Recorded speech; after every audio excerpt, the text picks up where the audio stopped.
십시일반 선생님들, 또 인천 시민 여러분 안녕하십니까. 오늘 저는 우리 십시일반 회원님들, 또 십시일반 지지하시는 분들, 또 인천 시민 여러분들도 만나러 왔지만 한편으로 이 강의를 잘 찍어가지고 우리 상지대학교 학우들에게도 이렇게 지역 NGO들이 열심히 활동하고 있는 모습도 보여주고, 한편은 또 지역 NGO들과 저희 안진걸 담당 교수가 어떻게 수업을 하는지도 한번 보여주겠습니다. 예, 상지대 수업은 우리 인천 시민 여러분들에서 이해를 돕자면, 최근에 상지대는 비리재단을 몰아내고, 문재인 정부 출범하자마자 김문기 비리재단, 정말 다들 아실 거예요. 정말 지겨운 40년간을 상지대 구성원이 투쟁을 해가지고요. 대를 이어 투쟁 정말. 그래서 93년도에 김문기가 구속되고 몰아냈다가 그나마 개혁적인 정부에서는 임시사로 정상화됐는데, 이명박이 되자마자 또 비리재단 김문기를 복귀시켜가지고 정말 구성원들이 엄청난 개고생하고 징계당하고 해직당하고 교수님들, 학생들, 그 또 9년을 또 이명박 박근혜 9년을 또 험난하게 싸우고 이제는 완전히 이제 몰아내는데 거의 성공했다고 보시면 될 것 같습니다. 촛불 시민혁명 이후에 생각보다 세상이 빨리 안 바뀌고 답답한 마음들 많으십니다. 저도 마찬가지인데요.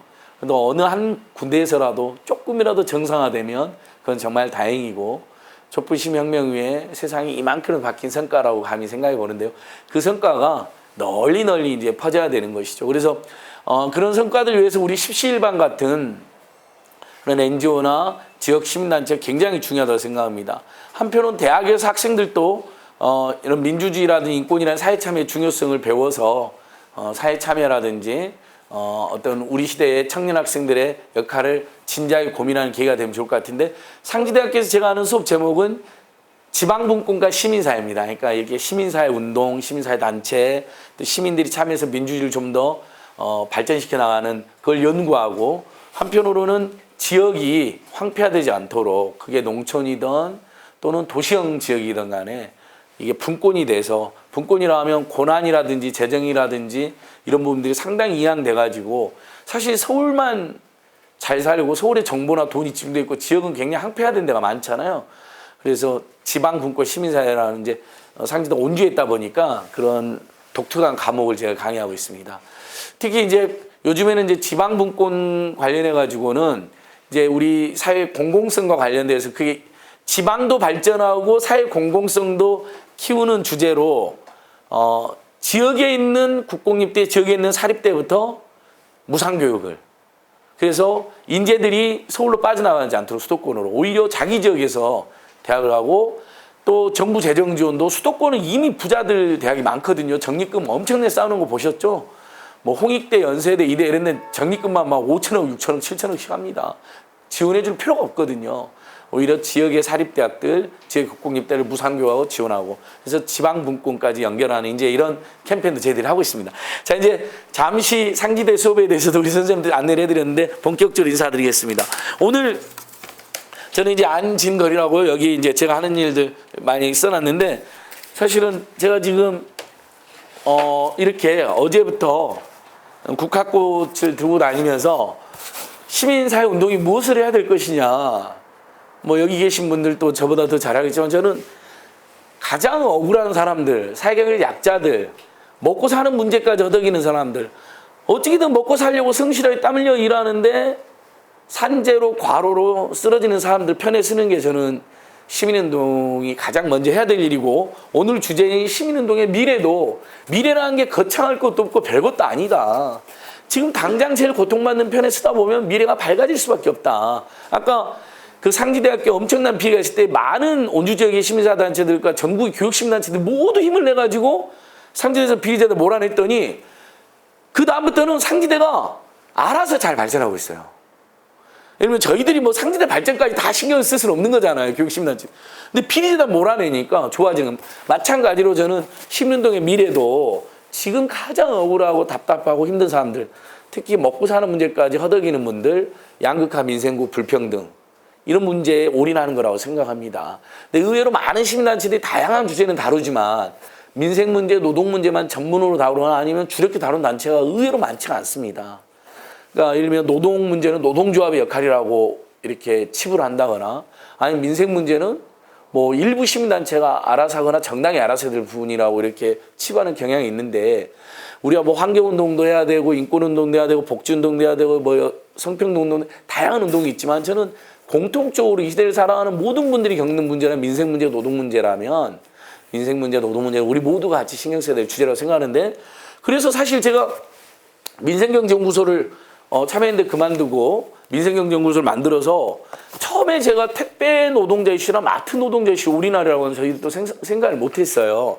처음에는 일단 제일 나쁜 정치를 몰아내자 해서 무슨 나경원 씨나 박덕흠 씨 같은 분들하고 투쟁하는 건 이제 그건 저희들이 주력은 아니고, 그 일도 하면서 양극화 불평등 민생구 문제의 핵심인 우리 대다수 서민들의 저임금 문제, 임금을 올리는 투쟁을 하자. 그걸 노동조합에만 맡기는 게 아니라 시민단체 같이 해줘야 된다. 그 다음에 그렇게 힘들게 번 돈, 교육비, 주거비, 의료비, 통신비, 이자비, 교통비로 다 빠져나가 버리잖아요. 그래서 300만 원 힘들게 벌었는데 다 빠져나가 버리면 남는 게 없잖아요. 그래서 교육비, 주거비, 의료비, 통신비, 이자비, 교통비를 확 줄인 이제 캠페인을 하던 와중에, 이렇게 이제 택배기사님들이 지금 올해만 들어서 최소 확인된 것만 10명이나 과로사를 당하고, 과로사 한 게 아닙니다, 여러분.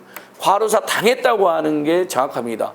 하루에 14시간, 15시간씩 일을 시키고 택배 물건을 막 400개까지 나르게 만드는데 어떻게 버텨나겠습니까? 아침에 출근해가지고 6, 7시간을 자기 구역에 나를 물건을 분류하는 작업을 하면 이미 진이 빠지겠죠? 근데 그때 이제 낮에 택배하기 시작해서 400개면 제가 곰곰이 400개는 얼마나 걸릴까? 1시간에 40개를 해야 되잖아요. 그러면 1, 2분에 1개를 해야 된다는 이야기입니다. 그러니까 이제 우리 선생님들도 택배 이용해보면 기사님들한테 고맙습니다 하려고 그러면 이미 안 보이시잖아요. 어제도 그제도 제가 집에 한 12시쯤 들어가는데 누가 엘리베이터에 쏜사같이 뛰어가는 거예요. 보니까 택배기사님이에요. 그 시간에도 안 끝났어요. 12시쯤에 들어갔는데 세상에. 차에 타고 얼른 이동하시더라고요. 아마 옆동으로 가시는 것 같아요. 그래서 지금 너무 많은 분들이 쓰러지셔서 저는 우리 NGO들이 또 그런 유연함이 있어야 된다고 생각합니다. 자기 단체는 원래 이런 이슈를 주로 다루는데 택배기사님들이 이렇게 쓰러지면 하던 일도 조금 멈추거나 줄이고 택배 노동자들 문제에 같이 올인해줘야죠. 그리고 이게 서울에 있거나 중앙에 있는 시민단체들만 할 수 있는 일도 아닙니다. 이 지역에도 다 택배 노동자들이 있고 택배기사님들이 있잖아요. 그분들을 응원하는 캠페인을 시민들 할 수도 있고, 그분들과 함께 과로사 문제 대책을 촉구하는 투쟁도 전개할 수도 있는 거거든요. 그래서 얼마든지 지역에서도 할 수 있는 이슈들이다. 그래서 제가 최근에 이제 택배 노동자 과로사 대책이라고 이제 택배 노동자들 심사단을 만들었는데요. 조금 더 이렇게 아예 신선한 시도라는 평가를 받았는데요. 택배 기사님들을 응원하는 시민의 모임을 만들었어요. 일종의 프로젝트형 NGO예요. 뭐 그 NGO가 꼭 영혼이 있어야 될 일은 없잖아요. 그 문제 해결되면 그냥 흩어지는 거예요. 이제 저는 NGO나 시민단체들의 몸도 조금 가벼워졌다고 생각합니다. 그러니까 그 이슈를 해결하기 위해서 기습적으로 기동적으로 다 모였다가 뭐 사무실도 필요 없어요. 어차피 요즘 온라인에 다 할 수 있잖아요. 그래서 어저께 처음으로 그동안 택배 노동자들이나 시민사회단체 관계자들만 주로 택배 노동자 과로사 대책 촉구하고 투쟁했거든요. 어제는 직장인들 한 20-30명이 광화문광장에 모여서 진짜 택배 이용자들, 택배 소비자들이 처음으로 이대로는 안 된다. 택배 미안해서 이용 못하겠다. 과로사 근절 대책 세우라라고 기자회견 했는데 언론에도 보도 많이 나왔어요. 그러니까 이제 시민들이나 소비자들 우리가 각자 차지하고 있는 우리 각자의 자기 신분, 자기의 조건, 자기가 지금 처하고 있는 상황에서 할 수 있는 일을 같이 연대하는 거죠. 그래서 현재 2개의 모임이 만들어져 있습니다. 하나는 택배 기사님들 응원하는 시민의 모임이 만들어져 있고요. 하나는 택배와 마트 노동자들 연대 시민 모임인데, 이제 마트 노동자들 뭐냐, 정말 저는 그것도 너무 가슴 아픈데 박스에 손잡이 뚫어달라는 겁니다. 우리 사회가 아직도 이거 하나 못하고 있다는 거 너무 충격적입니다. 그래서 제가 요즘에 아파트 분리수거장에 가보면 맨날 하는 게 박스에 구멍이 있나 없나를 살피는데 놀라운 걸 제가 확인했어요. 외국계 박스 있죠. 외국계 박스들은 손잡이가 많이 만들어져 있어요. 이미 외국에서는 일종의 박스에 손잡이가 없으면 손이 미끌미끌하고 손목이 너무 아프고 어깨까지 아프고 우리 그 무겁다면 이렇게 배로도 이렇게 받치게 되잖아요. 허리까지 삐끗한다는 걸 알고 외국계 박스들은 보시면 구멍을 많이 뚫어놨습니다. 노동 존중이 생활화되어 있는 거죠. 한국의 대부분 기업들 자체 생산 제품이든 납품받는 기업이든 그게 마트나 대형마트든 동네 마트 가보면 박스 구멍이 안 뚫어져 있습니다. 근데 재밌는 게 우리나라에서도 박스에 구멍을 많이 뚫는 집단이 있다는 걸 알아냈어요. 농민 집단, 농협 집단. 왜냐하면 고구마 조그만 이만한 박스 하나가 고구마 넣어도 10kg가 넘으니까 이제 농촌에서랑 생산자 농민들이랑 그걸 농협이 이렇게 수거하고 유통할 때 그게 너무 무거우니까 그 농촌에서 생산하는 물건들을 담는 박스는 구멍을 많이 뚫어놨더라고요. 그러니까 거기는 어쨌든 농민들과 농협이 한 거예요. 그러면 우리나라에서도 그 잘 나가고 돈 많이 번다는 대형마트들, 그 다음에 택배사들, 사실 택배기사님들도 보면 이렇게 들고 다니잖아요. 밑에 손바닥 받쳐. 이게 인지과학적으로, 인체과학적으로 구멍이 뚫려 있으면 무려 40%가 가볍게 느껴진대요. 만약에 이게 제가 그래서 이렇게 소품을 갖고 다닙니다. 이게 10kg짜리 물건이다, 박스다. 이렇게 손잡이로 들면 6kg 정도로 느껴지는 거예요. 근데 이것을 박스가 이제 이렇게 미끌미끌하게 해놨잖아요. 밑에 다 방수 처리한다고. 이게 손이 미끌미끌하거든요. 그러면 손가락에 힘을 엄청 줘야 되잖아요. 심지어 이렇게 배로도 맞추잖아요. 이렇게. 그러면 이게 10kg보다 더 무겁게 느껴지는 거예요. 왜냐하면 미끌미끌까지 하니까. 그래서 보세요. 마트들이 얼마나 웃기냐면 손님들, 고객용들은 옆에도 손잡이를 만들어놨고요. 윗손잡이도 만들어놨어요. 자, 심지어 물건 파는 거하고 고객들은 그래도 나름대로 신경을 쓴 거예요. 근데 정말 자기 회사를 위해서 피땀 흘려 일하는 하루에 400개까지 박스를 나른다는 노동자들은 이런 게 아니라 다 이렇게 들고 하게 해놓은 거예요. 그래서 70%가 근골격계 질환에 시달리는데 우리가 정치 성향이나 뭐 노선을 약간씩 달라 시민들마다 의견이 다 다른데 최소한 저는 한국 사회가 계속 발전하고 있다는 게 요즘 국내 이야기를 해보다 보면 택배 기사님들 과로사 문제 이거 용납할 수 없다라는 여론이 압도적이고 절대 다수가 이거 진짜 너무 미안하다. 택배 기사들 해도 너무한다. 시장 점유율 50% CJ 대한통운 올해 예상 영업이익 3천억이나 된다는데 어떻게 저럴 수가 있느냐. 그럼 오전에 분류하는 작업을 사람을 따로 뽑아서 일을 하자는 거예요. 그럼 이제 저는 우리 십시일반이나 뭐 이제 나중에 우리 수업을 듣는 상지대학원도 한번 생각해 보세요. 그러면 당연히 그 오전에 택배 물건을 분류할 사람 뽑기 때문에 국민들의 일자리도 늘어나는 거예요. 지금 조건에서 전국에 5만 명의 택배기사님들이 그 오전 공짜 분류 작업까지 하고 있는데 그걸 새로 사람을 뽑으면 많게는 10,000명 정도까지 일자리를 만들 수가 있다는 겁니다. 10,000개 일자리. 이거 얼마나 귀중한 일자리입니까? 택배사들은 사회적 책임을 다하고 해서 좋고 우리 국민들이 일자리 늘어나 좋고 지금 예를 들면 청년들 같은 경우 한참 일할 나이인데 일자리 없어서 몸이 쑤시는 분들도 있을 텐데 저도 우체국에서 옛날에 크리스마스 때 분류 작업 해봤는데 할만합니다. 몸은 고된데 굉장히 단가가 좀 세고 그래도 뭔가 좀 청춘이 좀 몸 좀 힘 좀 썼다는 느낌이 확 들더라고요. 2주간 이렇게 분류 작업 하는데 진짜 막 산더미처럼 이렇게 쌓여있는 걸 컨베이어부터 돌리고 그걸 이렇게 구역별로 이렇게 나누는 걸 하는 거거든요. 그랬고 기사님들은 오전에 푹 쉬고 오후에만 배달하니까 훨씬 과로사가 줄어들겠죠. 근데 그래도 하루에 시민사회 수업 참여해 주신 예. 감사하고요. 우리 교재가 되돌아보고 쓰다이죠. 이 책은 제가 20년 동안 어떤 시민사회 안 꺼지네요. 시민사회 여기다 대고 소리만 좀 줄여주시면 돼요. 이게 또 지금 이게 뭔지 탈로가 나버렸습니다. 1학기 때 또 온라인 수업을 지금 학교에서 하잖아요. 비대면 때문에, 코로나 때문에. 그래서 동영상 강의를 찍어서 올려야 돼요. 원칙적으로. 근데 그게 힘들어요. 강사들이. 촬영 시설도 없고. 그러니까 프레젠테이션 파일에 음성을 탑재해서 수업 자료를 올리는 거예요. 학생들은 그것 때문에 불만이 많아요. 우리 학생들 그렇죠? 근데 시간 강사들 입장에서는 학교의 정규 교원이면 누가 이게 찍어주잖아요. 스튜디오도 있고. 근데 시간 강사는 그게 없으니까 어쩔 수 없이 배우자가 스마트폰으로 가끔 찍어서 올려줘요. 막 흔들려요. 강의 얼굴이 막 강사 얼굴이. 근데 그래서 그것도 예치 않으니까 PPT 파일에 이렇게 이제 이런 PPT 파일에 이제 소리를 듬성하는 거죠. 하고 여러분 안녕하십니까? 뭐 이러면서 방금 그게 음성이 탑재되어 있었던 거예요. 그래서 저는 시민운동의 미래 너무 거창하게 생각할 필요 없다. 한국 시민사회 미래. 지금 이 순간 가장 억울한 사람들, 가장 고통받는 사람들, 가장 힘든 사람들 편으로 달려가자. 어떤 분야의 전문성을 가지고 있든지 그걸로 너무 상관하지 말자. 맞습니다. 어떤 단체는 쓰레기 문제 해결을 전문으로 해야 되죠. 지금 지금 수도권 쓰레기들이 인천하고 김포로 매립되는데 너무 많이 와서 지금 인천 시민, 김포 시민 너무 힘든 거잖아요. 누군가는 이 쓰레기를 줄이기 위해서, 과대 포장물을 줄이기 위해서 투쟁하고 캠페인 해야 됩니다. 맞습니다. 또 최근에 뭐 기후변화 문제라든지 미세먼지라든지 코로나19 같은 거 보면 이게 지구 환경위기에 대해서 환경단체들이 적극 나서야 돼요. 저희는 그걸 적극 응원하고 지지하는 입장이잖아요. 또 최근에 어떤 미투 문제라든지 성평등 문제 관련해서 여성단체나 인권단체들의 투쟁을 또 지지하죠. 근데 그 와중에 어쨌든 일하다 죽는 사람이 옆에 있는데 나는 환경단체, 나는 성평등단체, 나는 인권단체, 나는 노인복지단체.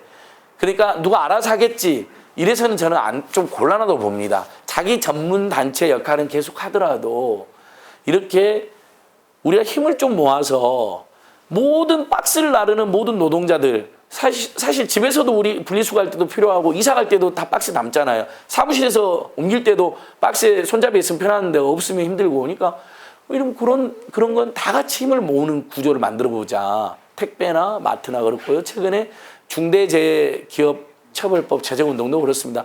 1년에 2,000명 안팎의 국민들이 직장에 갔다가 숨지고 있는데 이거 너무 비참하고 안쓰이잖아요. 이런 문제는 우리가 어떤 일을 하든지 간에 힘을 합치자는 거예요. 그래서 제가 오늘 몇 가지 이제 갖고 왔는데요. 이제 요거는 오늘 이제 택배 추모 행사였고요. 이제 이것은 중대재해기업처벌법 제정 팜플렛입니다. 그래서 제가 하나씩 나눠드리겠습니다. 이렇게 이동도 하면서 이미 다 잘 아시는 내용들이겠지만은 지금 현재 국회 안팎에서 가장 활발하게 진행되고 있는 캠페인이 우리 주택 세입자, 상가 세입자들을 위한 어떤 민생운동. 최근에 특히 임대차 보호법이 개정안이 통과됐잖아요. 2년에 한 번씩 쫓겨나던 세입자들을 4년까지 살 수 있으니까 얼마나 낫습니까? 근데 지금 이 순간에도 조중동이랑 부동산 투기꾼들이랑 그 법을 무너뜨리기 위해서 엄청나게 정말 가짜 뉴스라든지 사회를 분열시킨 뉴스를 내놓고 있습니다. 물론 새로운 제도가 시행되다 보면 당연히 약간의 부작용도 있을 수 있고 정착 과정에 혼선이 있을 수 있죠. 하지만 세입자들 2년 한 번 쫓겨나다가 4년까지 살 수 있게 된 거 얼마나 다양한 일입니까? 지금 이때쯤에 가을에 원래대로라면 쫓겨나서 전셋집에 전전에 됐을 많은 시민들이 그 법 때문에 최소 2년을 더 연장해 지금 살고 있는 거예요. 당연히 원래 쫓겨나던 분들이 집에서 안 쫓겨나고 살고 있으니까 전세 공급 물량이 상대적으로 좀 줄어들 수 있는 거죠. 그래서 새롭게 전세 시장에 진입하는 분들에서 구하기 어려워진 면이 생겼을 겁니다. 그러면 새로 진입한 사람들을 편리를 위해서 기존에 있는 사람 다 쫓겨나야 되는 거냐? 그건 아니잖아요. 당장 그 학교 주변에서 애를 키우고 있는데 그 전셋집 맞춰서 나가야 되면 외곽으로 가야 되면 아이들이 전화를 가야 되는 문제가 발생하거든요. 훨씬 충격이 큽니다. 민중들에게. 근데 지금 보면 완전히 경제신문들이랑 조중동은 이 주택임대차 보호법이 무슨 망할 놈의 법인 것처럼 공격을 하고 있어요. 제가 이런 문제들에 대해서 우리 십시일반 같은 단체들이 더 힘을 실어줬으면 좋겠어요. 제일 힘든 분들이 지금 이사 다녀야 되는 주거 세입자들 아닙니까? 최저임금선에 허덕이고 있는 노동자들이고 한 500만 명이. 그다음에 영업정지, 코로나 때문에 공동체 방역 때문에 영업정지라고 영업 제한을 했어요. 근데 임대료는 그대로 나와요. 우리 진짜 한번 생각해 보자고요. 제가 죽어도 납득이 안 되는 문제가 그거였어. 아니 공동체를 위한 방역 때문에 그리고 협조해라 그래서 문을 닫았어요. 3주를. 근데 장사가 하나도 안 됐잖아요. 강제로 닫았잖아요. 근데 임대료는 그대로 나와요. 아니 어떻게 이럴 수가 있습니까? 장사를 해야 임대료를 내는 거죠. 원래 민법의 임대차 조항에도 보면 임대 물건을 임대한 목적대로 사용할 수 있는 조건으로 보증금과 월세를 내는 걸로 되어 있어요. 근데 임대한 목적대로 사용을 못한 거잖아요. 그럼 그 법의 취지를 해석하면 임대료도 정지가 돼야 돼요. 근데 우리나라 건물주 중에 일부는 착한 임대인 캠페인 해가지고 아유 딱하다 30%도 깎아줄게 이런 분들이 있었어요. 뭐 이효리 씨 같은 연예인들은 100%도 깎아주고 고마웠어요 진짜로. 근데 대다수는 의외로 동참 안 했습니다. 그래서 저희가 지금 국회에 제출한 법이 뭐가 있냐면 만약에 방역 조치나 어떤 그에 준하는 어떤 재앙 상황에 대해서 영업이 정지되거나 영업이 제한되면 임대료도 거기에 연동해서 영업 정지 때는 임대료도 징수 정지. 그럼 건물주들은 나는 이 건물을 사기 위해서 엄청난 대출을 받아서 이자가 나오는데 당연히 그런 금융기관의 이자도 징수 정지를 이렇게 해서 고통 분담을 제도화해야 됩니다. 앞으로 코로나19가 이게 한두해 끝날 일이 아니고 포스트 코로나 안 된다는 분석이 많잖아요. 위드 코로나로 간다는 거잖아요. 또 새로운 바이러스가 발생할 수 있을 것이고 그때마다 이런 조치들이 있을 수 있거든요. 근데 그때마다 이분들한테 물론 재난지원금도 줄 일이 있으면 줘야 되겠지만 제일 힘든 게 임대료인데 장사도 안 되는데 임대료 내라는 건 말이 안 되는 겁니다. 장사가 아예 중지되어 있는데. 그래서 실제 호주는 그렇게 하더라고요. 그래서 코로나19 상황에서 매출이 줄어든 게 확인이 되면 매출이 줄어든 것의 50%를 임대료를 건물주가 깎아줘야 돼요. 그러니까 매출이 만약에 200만 원 나오던 사람이 100만 원 50% 줄어들었잖아요. 그러면 임대료도 50%를 깎아주는 거예요. 그 연동해가지고. 법이 시행되고 있어요. 합리적이잖아요. 같이 살자는 거잖아요. 그러니까 상대적으로 나은 임대인들이나 대기업들이나 코로나19 시대에도 돈을 버는 집단들이 더 돈을 버는 집단들은 이걸로 어려움을 겪는 집단을 도와라는 겁니다. 예를 들면 이런 겁니다. 지금 코로나19에서 돈을 많이 버는 집단이 있습니다. 비대면 시대에 택배, 배달, 온라인 콘텐츠, 통신, 재벌, 대기업 이런 사람들입니다. 오히려 이 사람들 돈을 더 많이 벌고 있거든요. 근데 지금 전국적으로 가장 타격이 큰 업종이 1,000개나 문을 닫은 곳이 여행업체들입니다. 그러면 이렇게 떼돈을 번 업종들, 오히려 코로나19 상황에 돈을 번 업종들이 상생기금이라도 내놔가지고 여행업체를 돕는 이런 일을 왜 못하냐는 거죠. 뭐 다 내라는 게 아니잖아요. 코로나19 시대에 늘어난 영업이익분이라도 좀 그중에 일부라도 이렇게 기부해서 상생연대기금 만들어가지고 여행업체들. 지금 여행업체들 이번에 제2차 재난지원금에서도 배제됐거든요. 왜냐하면 중소기업이잖아요. 중소상공인이 아니고 그분들은 법인이거든요. 중소상공인은 사업자 등록한 자영업자들이고 그래서 자영업자들은 영업 금지면 200만 원, 제한이면 150만 원, 소득 줄어들어서 100만 원 받았어요. 여행업체는 해당이 없어요. 물론 대출은 받을 수는 있어요. 근데 이미 문 닫았는데 대출 받아서 뭐합니까? 1,000개가 문을 닫았답니다. 거기 일하고 있는 사람 5명만 따져도 5,000명의 소중한 일자리가 날아가 버렸습니다. 근데 택배사들, 통신재벌 3사들 엄청난 지금 돈을 벌고 있거든요. 금융기관들. 통신사들 한 개사당 영업이익 1.2조에 달하고요. 평균. 금융회사들은 영업이익이 국민들한테 이자 수익으로 90%가 이자 수입인데 그걸로 지금 3조까지 영업이익을 거두고 있습니다. 내놔야죠. 이럴 때에서. 뒤에 보면 경주 최부잣대 교훈이 나오는데 기가 막힙니다. 저는 우리 대한민국 자본주의를 뭐 타도하고 혁명할 수는 없다면 제발 최부잣댁 자본주의라도 했으면 좋겠어요. 뒤에 좀 이따 한번 보실 텐데요. 그래서 어쨌든 현재 활발한 캠페인 중대재해기업처벌법 제가 이것도 하나 드렸고요. 그다음에 우리 17일반도 그 매달 우리 후원회원들을 모으고 소식지를 발행하던데 서울에 있는 어쨌든 대한민국에서 대한민국 대표하는 NGO 중에 하나는 참여연대도 보면 이렇게 올간 자체 언론을 만들더라고요. 그래서 제가 이것도 하나 한 번 더 보시라고 이렇게 갖고 왔습니다. 비록 저는 이제 참여연대는 그만뒀지만 가끔 이렇게 수업 때 쓰라고 자료를 주시더라고요. 예, 했습니다.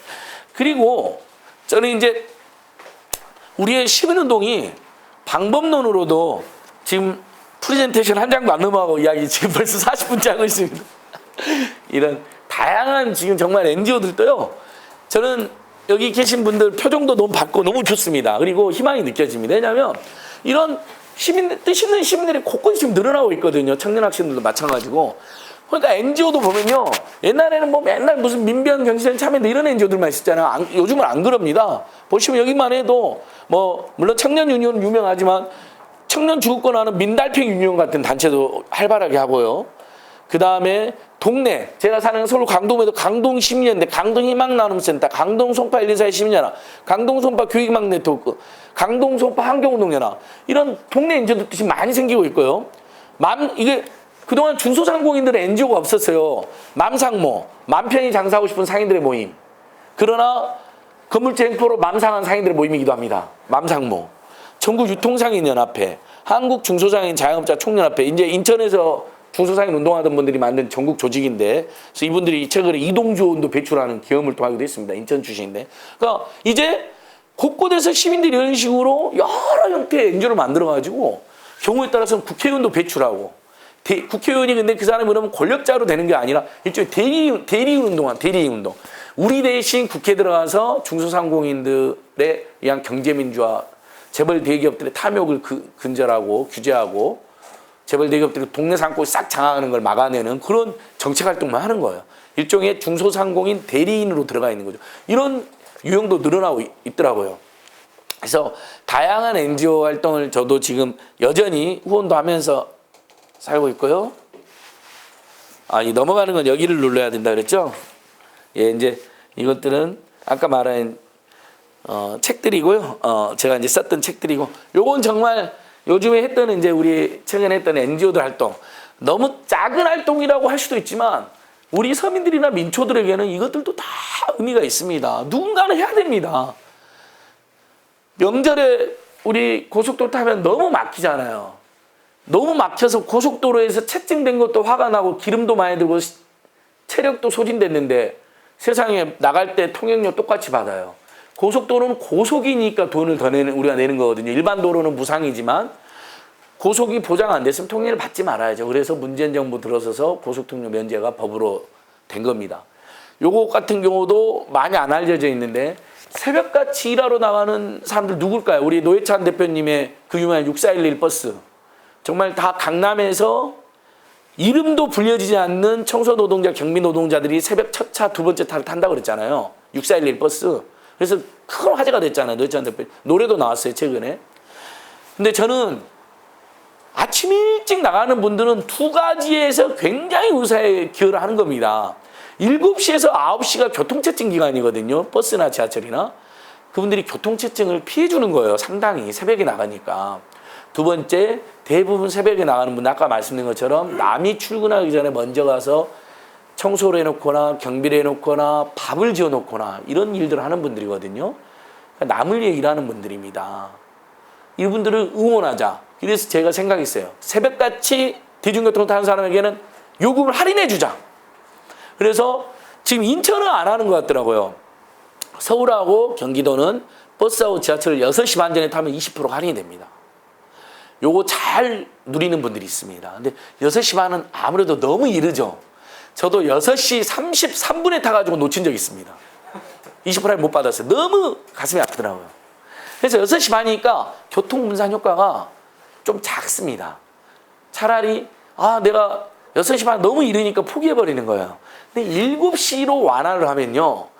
7시 5분에 타던 사람이 7시 20분에 타던 사람이 조금 더 먼저 나와서 분산이 됩니다. 확실히 6시 7시 타임 때. 그러면 지금 우리 지하철 타면, 수도권 지하철 아침에 타면 지옥철인데 9호선 정말 너무 힘이 들잖아요. 이런 문제 하나 해결 안 되고 있는 것도 저는 슬픕니다. 제가 이제 이런 이야기를 예를 들어봅니다. 만약에 권력자나 고위 정치인들이나 고위 관료들이 날마다 박스를 들잖아요. 그럼 벌써 구멍 뚫었을 겁니다. 손잡이에. 뭐 이렇게 무거워, 너무 힘들어하고. 고위 공무원, 정치인, 권력자들이 날마다 지옥철 타고 출퇴근했으면요. 벌써 지하철 지옥철 문제 해결됐을 겁니다. 어떤 식으로든지 간에 야 이거 숨 막혀 죽겠다. 무슨 우리가 직장인들이 무슨 짐짝이냐. 이러면 뭐 전철 운행 대수를 늘리던 양을 늘리던 어떤 식으로든 해결했을 겁니다. 근데 그 사람들 중에 박스 직접 나르는 사람 거의 없죠. 택배하는 사람 거의 없죠. 지하철 타고 다니는 사람 거의 없습니다. 다 고급 승용차 타고 다니죠. 우리 사회에 여전히 정치개혁의 과제가 심각합니다. 진보정당도 더 많이 들어가야 되고 정말 이런 노동자 서민을 위하고 노동자 서민 마인드가 아예 그냥 온몸에 서려 있는 사람들이 더 들어가야 됩니다. 필요하면 민주당이든 정의당이든 녹색당이든 뭐 기본소득당 이분들 안에 뜻 있는 의원들이 더 그런 역할도 더 해주셔야 됩니다.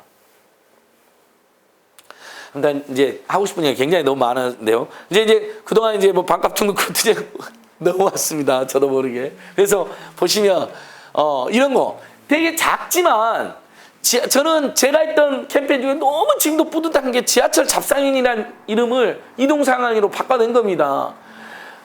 전철 타고 다닐 때마다 그 물건 파는 분들을 잡상인이라고 잡상인의 물건 사지도 팔지도 말라고 방송에도 그렇게 나오는 거예요. 파는 것 자체가 불법일 수는 있겠지만 그런 사람들을 왜 잡상인이라고 함부로 말하냐는 거죠. 다 먹고 살려고 하는 분들인데 그것마저 그 노동마저도 하지 않으면 자살하거나 도둑을 하게 되는 도둑질을 하는 겁니다. 강도가 되거나 옛날에 3일 굶으면 양상분자가 된다. 다 남의 집 담벼락을 넘는다고 하지 않았습니까? 저분들은 지금 어떻게든 자체적으로 먹고 살려고 하는 분들이 있는데 왜 잡상인으로 내모냐는 거죠. 그래서 제가 혼자서 막 생각을 했어요. 저분들 잡상인이라는 조명을 벗겨드리자. 근데 저분들이 이렇게 물건을 갖고 다닌다. 현대판 보부상. 일단 처음에는 현대판 보부상을 생각했어요. 근데 너무 길어요. 그러면 현대판 보찜 장사. 너무 길어요. 안 되겠다. 저 사람들이 이동하면서 길거리에서 고착해서 물건을 파는 분들은 노점상. 그렇다면 저분들은 이동해서 물건 파니까 이동상인. 서울시에 제안해가지고 서울시에서 전격적으로 받아들였고 이제 잡상이라는 말이 없어졌습니다. 전철 안에서는요. 최소한. 먹고 살려고 하는 사람의 인격은 짓밟지 말자는 거죠. 설령 그 행위가 경범죄에 해당한다 하더라도. 그분들 단속당하면 벌금 다 내거든요. 하지만 우리까지 그 사람들 잡범으로 볼 이유는 없잖아요. 그래서 서울시가 이동상인이라고 선포한 날 그 전국의 이 전철에서 이동상인 하면서 먹고 살았던 사람들의 가족들이 드디어 우리가 시민권을 획득했다고 더 많은 그러니까 시민으로 드디어 인정됐다고 가족들이 회식을 했답니다. 엄마, 아빠, 자식들까지. 그 아이들도 얼마나 가슴 아팠겠어요. 부모님들이 그렇게 해서 학비를 대고 있었던 거예요. 근데 차마 부모님이 그런 일 한다면 말도 못하고 살았던 건데 그래도 이동상인. 이제 엄마 아빠가 직업이 뭐냐? 잡상인 이렇게 말할 수 없잖아요. 이동상인이세요. 이렇게는 말할 수 있게 된 거죠. 다행이잖아요. 이 땅을 살아가는 누구 하나 존엄하지 않은 사람이 없고 특히 존엄하지만 가끔 못된 짓 하고 놀고 먹는 사람도 있고 부동산 투기하는 나쁜 놈들도 있습니다. 존엄한 생명이지만 그래도 저 사람들은 강도도 아니고 무기도시 하는 사람도 아니잖아요. 땀 흘려서 일하는 거잖아요. 그 전철에서 물건 팔 때 보면 굉장히 그분들 나름대로 정성과 노하우가 있습니다. 그리고 자기들끼리 질서도 있어요. 절대 한 칸에서 2명은 하지 않는다. 그다음에 마이크를 절대 쓰지 않는다. 마이크를 쓰면 주무시는 분들한테 불편할까 반드시 육성으로만 하게 되어 있고요. 그런 룰을 다 정해놔서 시민들이 덜 불편하게 하려고. 그리고 그분들이 팔았던 물건 중에 불멸의 히트 상품도 있어요. 좀 대부분 전기전자 상품 고장이 자주 납니다. 좀 주의하셔야 돼요. 근데 뚜러뻥 같은 거 있죠? 이렇게 쑥 넣어갖고 이렇게 길쭉한 거 강한 플라스틱인 거 있잖아요. 백화점에서 막 5,000원 만 원씩 하는 건데 그분들 2,000원 받고 팔았는데 그건 저는 지금도 집에 잘 쓰고 있어요. 변기통, 세면대 쑥 들어가고 그럼 잘 나옵니다. 그렇게 히트한 상품도 있어요. 사회에 기여도 하셨어요. 유통비용이 없으니까 점포비용 없으니까 우리 민초들한테 바로 저렴하게 판겨 우리한테도 도움 된 거잖아요. 그러니까 세상 일이라는 게 다 우리한테 크고 작은 도움을 주는 거거든요. 우리 다 연결되어 있고 그렇죠? 그래서 약간 정말 그다음에 뭐 영화관에 가보면 막 팝콘 500원짜리 옷가인데 막 5,000원에 팔고 6,000원 저는 계속 문제 제기하고 있습니다. 제발 폭리음치하지 말아라. 동네 영화관 없어져서 재벌 대기업들이 영화를 다 장악했잖아요. CGV, 롯데시네마, 그 다음에 메가박스는 중앙일보 계열사입니다. 참고로. 그러니까 이놈들끼리 완전히 사실상 영화 요금도 담아가고 안에서 먹거리로 완전히 폭리를 취하고 있는 거예요. 또 보기 싫은 광고 15분씩 막 내보내고 이거에 대해서 문제지. 애랑 영화를 보러 갔는데 막 대법 광고가 나오고 막 성인 영화 광고가 나오고 계속해서 저희는 문제 제기해서 우리 국민들이 유일한 여가생활 하나가 등산이고 서민들이 돈이 없으니까 놀이공원은 거의 정말 1년에 한 번 맘먹고 하는 거고 주로는 영화관하고 등산하시잖아요. 우리는 그러니까 말로만 민중해방을 이야기할 게 아니라 바로 민중들의 여가생활이 무엇이냐. 등산 갔는데 절에도 안 갔는데 문화재 감면을 받는 데가 꽤 있었어요. 그래서 지리산 천은사, 설악산 신흥사 대표적인데요. 그래서 지리산 천은사에서 소송했어요. 그 문화재 관람료 2,500원을 징수한 건 부당한 징수다 해서 저희가 대법원에 승소했어요. 부당 이득이라는 판례를 남겨놨어요. 어찌됐든 조계종이 권력이 세니까 지금도 곳곳에 징수를 하고 있어요. 그래도 일부 지역에서는 이제 징수가 안 한다거나 아니면 자기 절 바로 앞에서 징수하는 걸 바뀌었어요. 그전에 그냥 길을 가고 있는데 길을 막고 아마 그런 경험들 다 있으실 거예요. 문화재 관람료 악명 매우 높습니다. 근데 정말 우리가 민중단체고 민생단체라면 그런 문제 싸워야 되는 거죠. 말로만 민중해방이 된다 해서 민중해방이 되는 게 아니죠. 저는 예를 들면 통신비 같은 경우도요. 예전에 제가 이동통 요금 인하운동 할 때 문자 메시지 요금이 30원인 적이 있었거든요. 부가세까지 33원. 그래서 제가 이 문자 메시지가 원가가 거의 안 된다는 걸 알고 무료화 운동을 했어요. 그래서 30원인 게 20원으로 인하가 됐어요. 그때 한 좌파 지식인, 유명한 진보 지식인 좌파 지식인이 언론에다가 대한민국을 대표하는 시민단체가 문자 메시지 그 요금 얼마나 된다 그거 깎는 캠페인을 하고 있다고 조롱하는 글을 저는 정말 썼어요. 저는 그 사람 아직도 제가 밝히지 않겠지만 지금도 속상해요. 저 사람 머릿속에 민중은 무엇인가. 통신비 부담을 느끼는 주변의 서민들은 눈에도 안 들어오는구나. 이 문자 메시지 10원이요. 정말 작은 것 같았지만 당시에 문자를 자주 보냈던 저소득 청소년들이나 또는 뭐 문자로 이렇게 업무 관계로 뭐 일했던 분들 입장에서는 자, 하루에 100통을 보내면 10원이 줄어들었으면 1,000원이 줄어든 거고요. 30일이면 3만 원이 줄어든 겁니다. 3만 원 우리 어떻게 봅니까? 지금 이 순간에도 3만 원 벌려면 어쨌든 몇 시간 가서 일해야 되냐. 최저임금 8,000원이 시대에서 반나절은 일해야 벌 수 있는 돈입니다. 결코 작은 돈은 아닙니다. 서민들 가게에는 진짜 우리 지금 지갑에 선생님들 지갑에 보면 뭐 10번 커피 10번 먹으면 한 번 공짜 뭐 이런 쿠폰, 머리 10번 깎으면 한 번 공짜 쿠폰 다 있잖아요. 그거 안 해주면 굉장히 서운하고 성질나고. 저 이게 블루칼럽에서 깎는 머리인데요. 10번 깎으면 한 번 공짜인데요. 한 8번째부터는 가슴이 설렙니다. 앞으로 머리 2번만 더 깎으면 한 번 공짜구나. 그 집에 냉장고에 그 BBQ 막 본스 치킨 그 쿠폰들 싹 다 붙어 계시죠? 10마리 먹으면 이제 한 마리 공짜로 오는 거. 그거 사실 따지고 보면 3만 원도 안 되는 돈이에요. 근데 우리 커피집에서도 다 마트에서도 전부 다 그 적립된 거 사실 몇십 원인데 다 받잖아요. 안 받으면 서운하고. 그게 우리가 삶이 굉장히 여유가 있으면 안 해버리기도 합니다. 근데 그 몇백 원, 몇천 원, 몇만 원 모아서 살림 나아지게 하고 아이들한테 더 좋은 거 먹이려고 부모님들이 그렇게 하는 거거든요. 그러니까 민중을 위하는 길에 맞습니다. 거대한 투쟁해야죠. 저는 그걸 부인하는 게 아닙니다. 더 큰 근본적인 모순, 구조적인 모순, 재벌 대기업들이 불을 싹 빨아가는 그런 모순에 맞서서 경제민주화, 재벌기업도 해야 되고 국민과 서민과 노동자를 위한 경제구조도 만들어야 됩니다. 투쟁해야 된다. 근데 그런 투쟁도 하면서 동시에 지금 당장 어려운 사람들한테 실질적인 도움을 주는 거. 그러면 우리 아동 키우는 분들 어려우니까 아동수당 만들어졌잖아요. 10만 원. 그래도 지금 미착 10만 원. 요거 20만 원 올리지 않은 투쟁. 이런 게 어떻게 하찮은 투쟁이 되겠습니까? 당장 애 키우는 집에서 서민 중산층 가게에서 너무 힘이 드는데. 그 다음에 뭐 친환경 무상급식도 우리 2010년도에 그래서 돌풍을 불러일으켰던 거. 그거 사실 급식비로 따지면 한 달에 5만 원 정도밖에 안 됐습니다.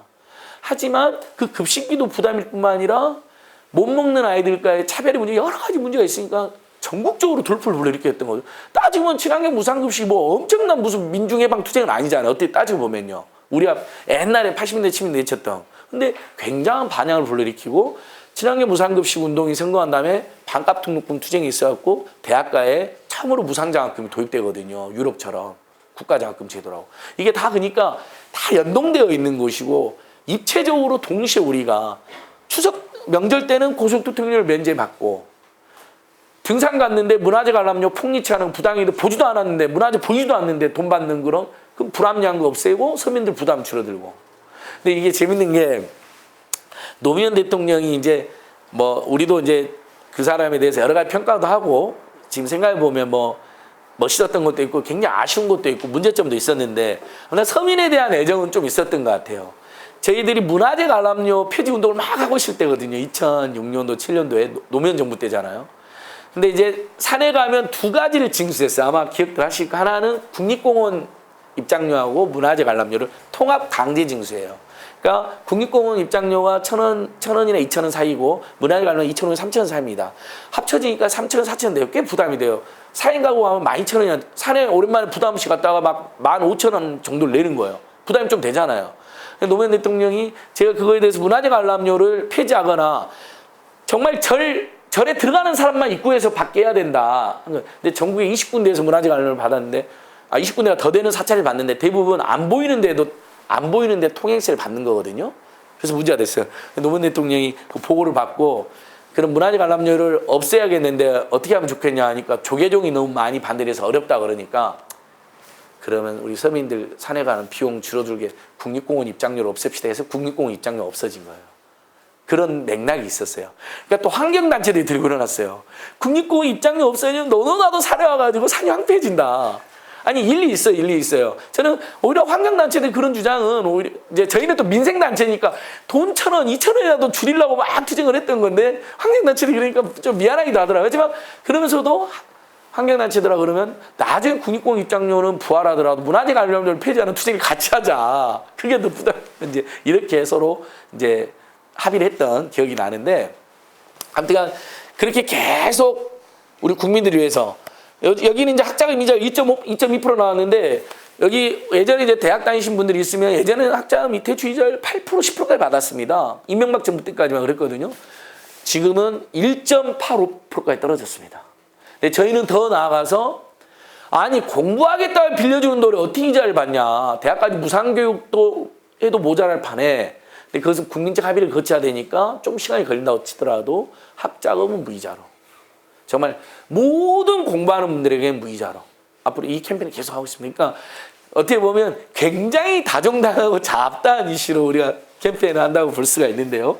자, 저는 이제 요런 이야기도 계속 하면서 동영상 하나 볼 건데요. 한편으로는 이제 우리의 투쟁 방법론도 전통적으로 우리가 이제 투쟁 방법론 이거잖아요. 막 억울하거나 어떤 이슈가 있을 때 사람들이 뭐 10명, 20명 모여서 조직을 만들거나 대책을 만들고 유인물을 뿌리고 언론에 알리고 집회를 하고 기자회견하고 피켓팅하고 이런 식으로 하는 거잖아요. 근데 그 대한항공이라는 곳에서 정말 엄청난 갑질이 있었고 그래서 박창진이라고 하는 분이 문제 제기해서 그 널리 알려지고 땅콩이한테 쫓겨나기도 했었고 그분의 인생 역정도 정말 대단하죠.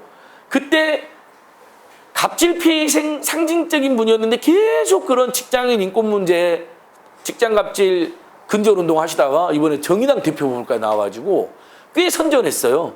25% 가까이 표 얻으셨더라고요. 저는 이제 그런 분들이 설령 떨어졌다 하더라도 진보정당이나 정치권에서 계속 잘 활동하시면 좋겠어요.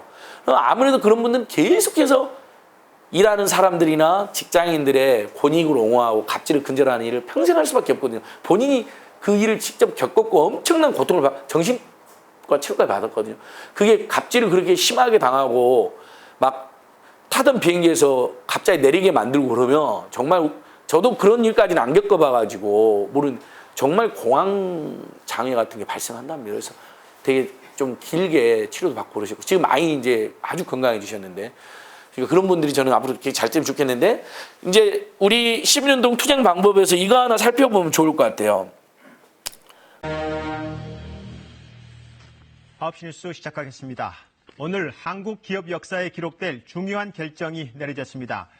이미 들으셨겠지만 조양호 한진그룹 회장이 핵심 계열사인 대한항공에서 대표 이사직을 상실했습니다. 재벌 총수가 주주들에 의해서 경영권 제한을 받은 첫 사례입니다.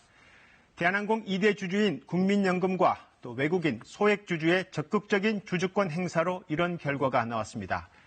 재벌 총수라 해도 일탈 행위로 인해서 기업 가치를 훼손하고 주주권을 침해하면 언제든 경영권 제한을 받을 수 있다는 경고입니다.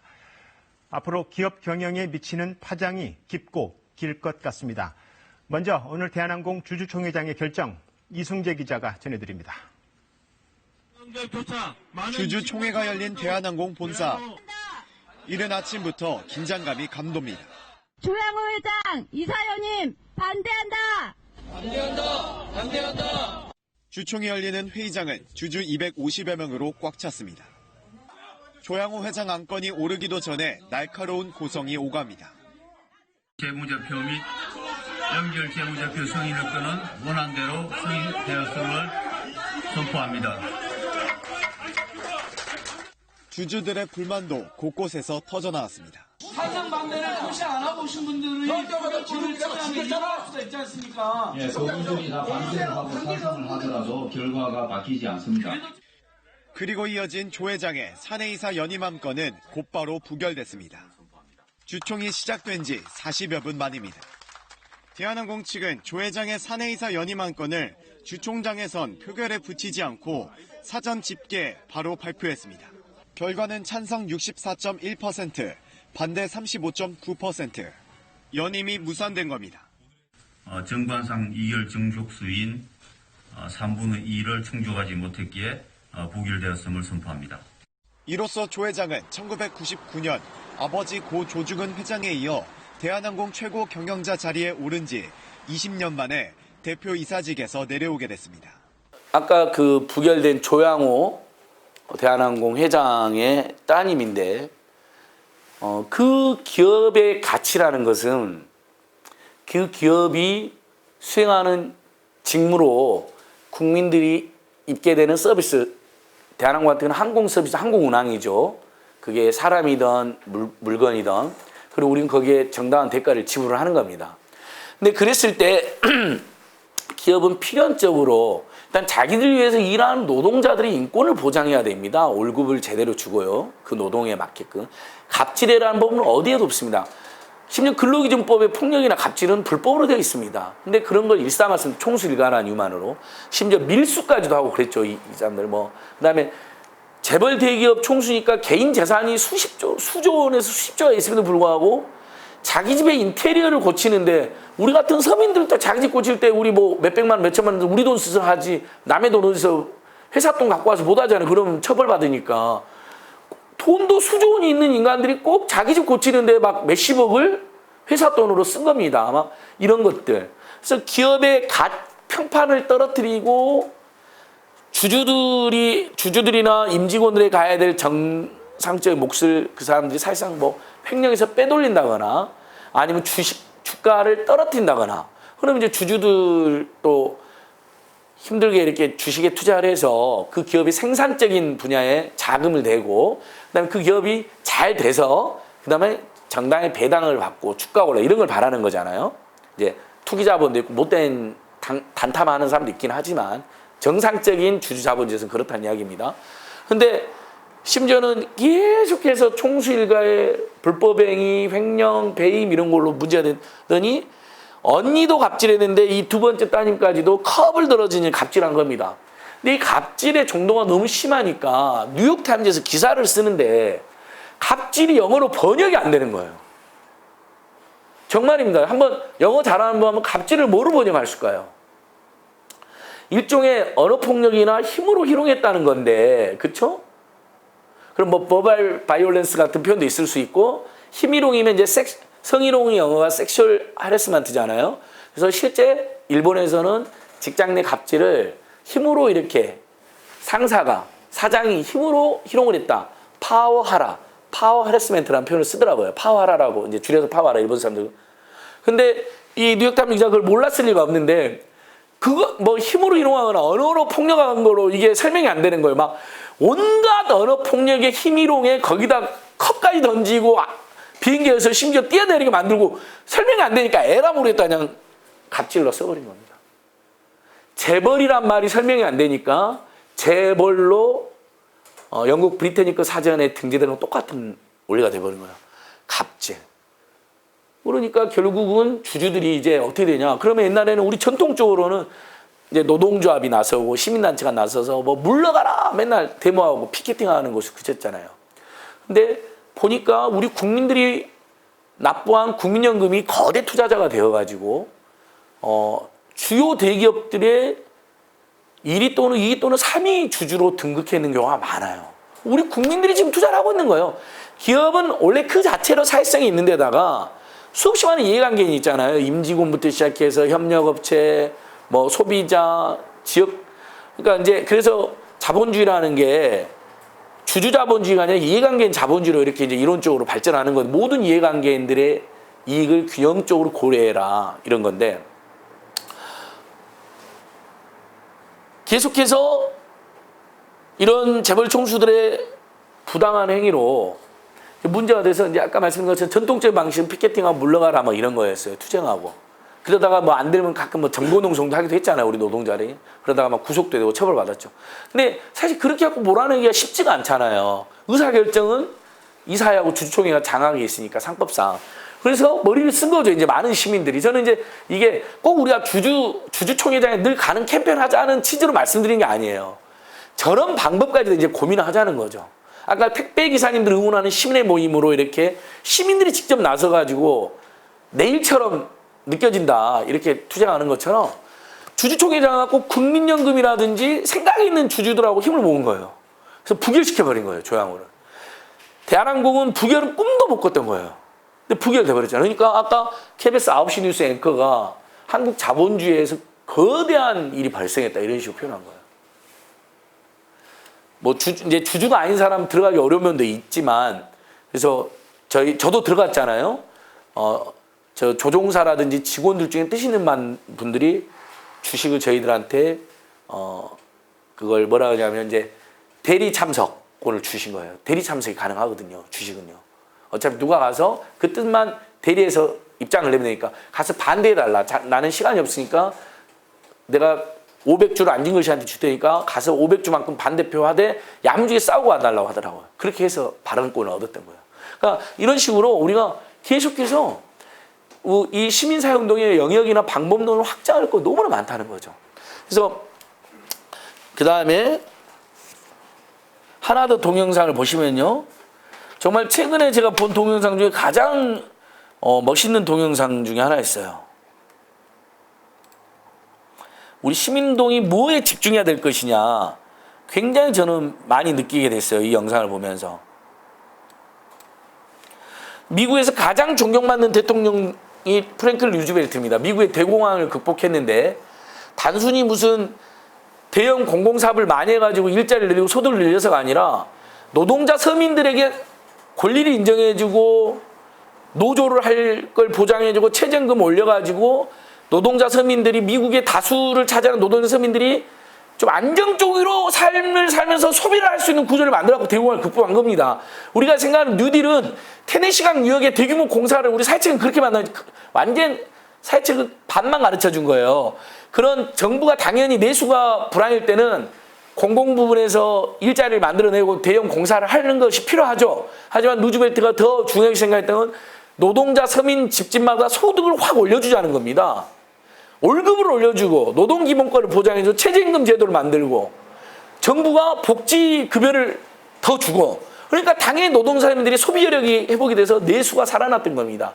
원래 미국 대공황 때 보면 물건이 안 팔리니까 공급과잉이니까 태평양에 막 물건 버리고 막 그랬던 유명한 실화가 있잖아요.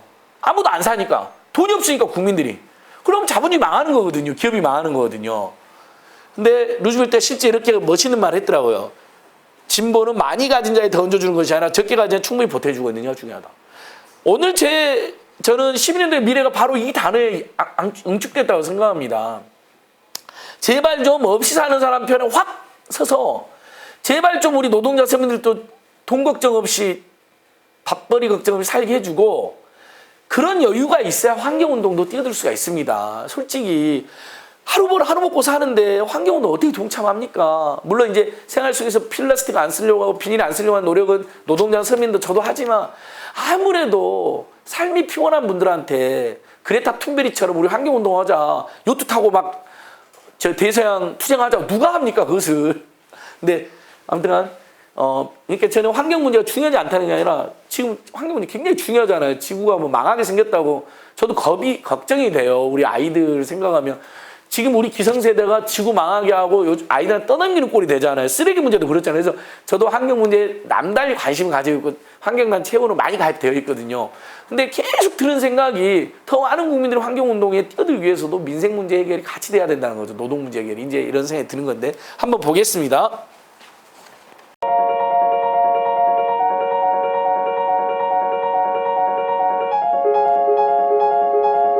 When you get down to basics and you talk about morality, It seems to me that the least that we can do as a nation which has more income and wealth inequality than any other major country on earth, a nation in which the wealthiest people are becoming phenomenally richer while we have over 40 million people living in poverty. The very least that we could say is that nobody in America goes hungry. That, I would hope, would be the least that we could say in a civilized democratic society. Senator Sanders tells ABC News he is in. Senator Bernie Sanders of Vermont running for president. Earlier today, Vermont Senator Bernie Sanders officially announced that he will run as a Democrat for the President of the United States. We now have a political situation where billionaires are literally able to buy elections and candidates. Let's not kid ourselves. They want to end Social Security, Medicare, Medicaid, more tax breaks for the rich and large corporations. Nobody in America wants that except the billionaire class. And yet they are now able to put hundreds of millions of dollars into the political process. A great nation will not survive, in my view, when so few have so much and so many have so little. He has a set of consistent principles that he has run on his entire political life. I think Americans love authenticity, and they think there's not a lot of it in politics today. And Bernie Sanders, like him or not, is authentic. Let's say this about Bernie Sanders. He is the rarest of commodities in Washington, D.C. He is truly an honest man. I've never run a negative ad in my life. I've been in many campaigns, and you ask the people of Vermont, they will tell you Bernie Sanders has never run a negative ad. I hate and detest these 30-second ugly negative ads. Obviously, we have to be strong in protecting our people from terrorism, but I don't think we have to undermine the Constitution and deny our people basic constitutional rights. I think what we have got to appreciate is when you have 6 financial institutions that have assets equivalent to about 60% of the GDP of America, you know what? Let's be honest. You can't regulate them. You'd break up the banks. Absolutely. Absolutely. They are if they're too big to fail, they are too big to exist. Middle class is collapsing, poverty is up, and the rich are doing phenomenally well. What do? What you do is say that in America we're going to rebuild our crumbling infrastructure, and by doing that we're going to create millions of jobs. We've got to raise the minimum wage to a living wage, and over a period of years to at least $15 an hour. We as a nation are the only country in the industrialized world not to guarantee health care. 45,000 people die each year because they don't get to a doctor on time, which is why, by the way, I am a strong advocate of a Medicare for all single-payer program. Quality education in America, from child care to higher education, must be affordable for all. Vermont Senator Bernie Sanders surprised everybody by raising more than $1.5 million in the first 24 hours after he announced. You have 100,000 people who have pledged to volunteer on the campaign already? No, actually we have 175,000. All over this country, you have a lot of bright, decent, good people. They're saying, you know what? Situation is hopeless. You can't beat the Koch brothers. You can't beat the billionaires. You can't win. I'm giving up. That is exactly what they want us to believe.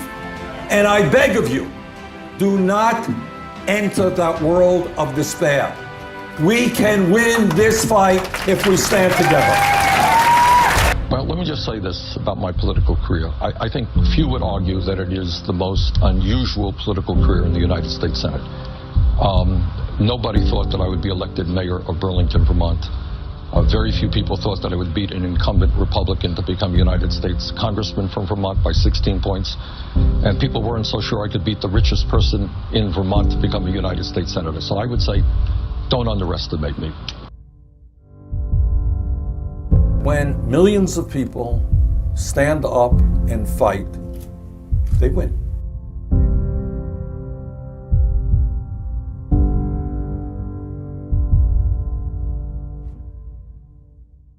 예. 버니 샌더스 영상 보시면 대한민국으로 딱 대체해도 똑같습니다. 의료보험만 빼고요. 정말 우리 국민건강보험은 영국이나 쿠바 수준까지는 아니어도 양질의 것으로 우리가 그래도 갖고 왔습니다. 의료 민영화 시도 이명박 때하고 박근혜 때쯤 우리가 저지시켰잖아요. 잘한 겁니다. 문제는 케어 방향 맞습니다. 너무 미흡해서 문제죠.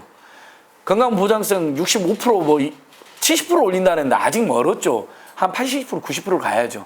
그것만 빼놓고 이제 미국은 건강보험이 무너져 있으니 그거 빼놓고 나머지 다 똑같잖아요. 그렇죠? 양극화, 부의 양극화. 그래서 최저임금 올려달라. 서민들하고 중산층이 먹고 살게 되는 나라야 된다. 서민 중산층들이 최소한 아동복에서 대학교육까지는 돈 걱정하지 않고 해줘야 된다. 그 다음에 자본주의가 금융자본주의가 돼가지고 금융기관의 힘이 너무 커져서 많은 국민, 그 나라의 골치가 되어 있고 많은 국민들이 피해를 보고 있다. 미국의 금융위기. 최근에 라임 사태, 옵티머스 사태, DLSTF 사태 보세요. 아까 말한 것처럼 금융기관이 제가 1년에 3조씩 봅니다.